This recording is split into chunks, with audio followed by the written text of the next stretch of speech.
في موضوع هو صعب الكلام فيه شويه، بس والله العظيم هو موضوع مهم جدا. ناس كتير الموضوع ده بيأثر عليها وبيأثر على حياتهم الزوجيه، وهو خلينا نتكلم كده نقول التجميل النسائي.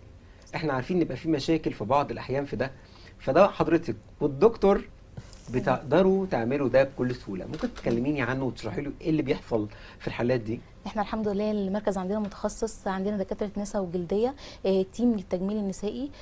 طبعا احنا عندنا التجميل النسائي بيشمل عمليات قص الشفرات، عمليات تضييق المهبل، تفتيح المنطقه عموما.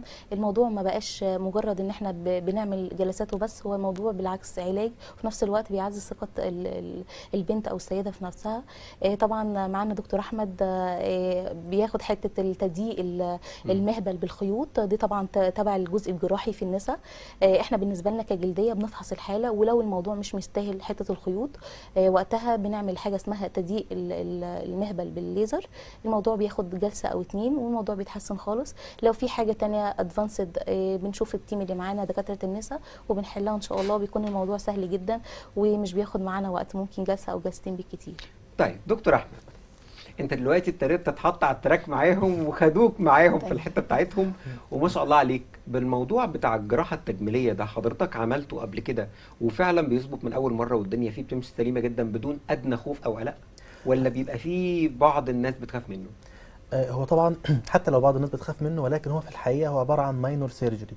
يعني من اكتر الحاجات يا استاذ محمد اللي انضم بها الناس ان الاجراءات نفسها بنتكلم في ان وليكن لو الحاله فيها اتساع في المهبل نتيجه لولادات مثلا ولادات طبيعيه متكرره، او مع فحص الحاله اتضح فعلا ان في اتساع، او ممكن تكون شكوى من الزوج على فكره، وده موضوع مهم. احنا بنتكلم في حاجه ممكن للاسف تاثر على كيان الاسره. اكيد احنا بنتكلم في نسب طلاق برضو زادت جدا جدا، وده ممكن يكون سبب من الاسباب اللي كتير للاسف ممكن ما يتكلمش او يفصح عنها او تفصح عنه.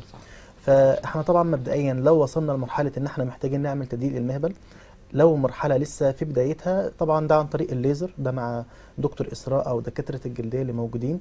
انما لو الموضوع فعلا يستحق للجراحه فاحنا بنشتغل كماينور سيرجري.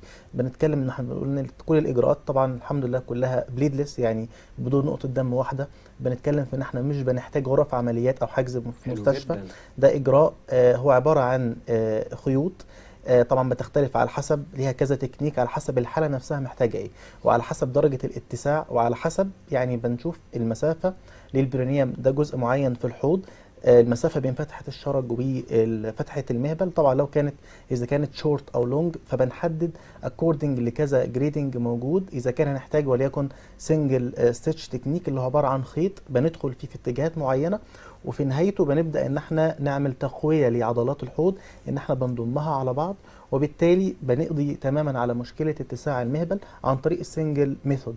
الطريقه الثانيه طبعا ودي يعني طبعا تعتمد على التضييق داخليا وخارجيا عن طريق الدبل تكنيك ميثود، وده عباره عن خيط بيكون ليه دبل نيدل موجوده، والخيط نفسه عباره عن ثنيات من الفيلر.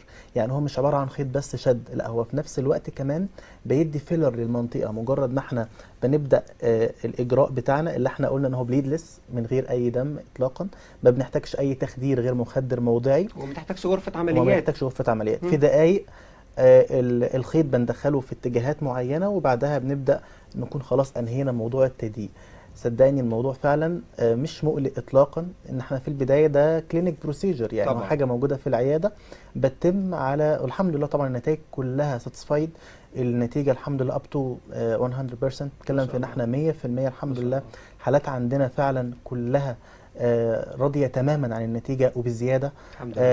فالحمد لله ان احنا يعني قدرنا نساهم في حل مشكله. ما هو واضح الموضوع مش اللي هو تجميلي بس، انت بتكلمني في تخصص نساء مع تخصص جلديه، الاثنين بيعملوا شغل محترم جدا اللي في الاول وفي الاخر بيدي للحاله حقها بالكامل.